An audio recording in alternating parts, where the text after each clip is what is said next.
নাটক কম করো প্রিয়, হামাক ব্যাটাক মারলু কেন? আসছে ফাগুন, আমরা হব দ্বিগুণ, দিনে নাটক রাতে আটক। তাহলে কি সত্যি বিএনপি ছেড়ে এনসিপিতে যোগ দিতে যাচ্ছেন রুমিন ফারহানা? একসময় তুখোর বিএনপির এই নেত্রী যখন ত্রয়োদশ জাতীয় সংসদ নির্বাচনে বিএনপির মনোনয়ন বঞ্চিত হলো, তখন থেকেই তার এনসিপিতে যোগ দেওয়ার একটা গুঞ্জন চলছিল। তবে কি এবার সেই গুঞ্জন সত্য হতে চলল?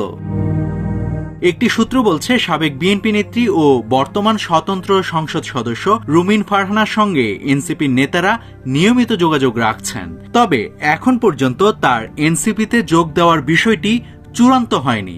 জুলাই আন্দোলনের পক্ষের শক্তিকে এক ছাতার নিচে আনার প্রচেষ্টা হিসেবে এনসিপি সংশ্লিষ্টদের সঙ্গে যোগাযোগ অব্যাহত রেখেছে। সেই কারণে জুলাই সংশ্লিষ্ট ব্যক্তির রাজনৈতিক দল, প্ল্যাটফর্ম ও সংগঠনগুলোর সঙ্গে ধারাবাহিক যোগাযোগ রাখছে এনসিপির শীর্ষ নেতারা।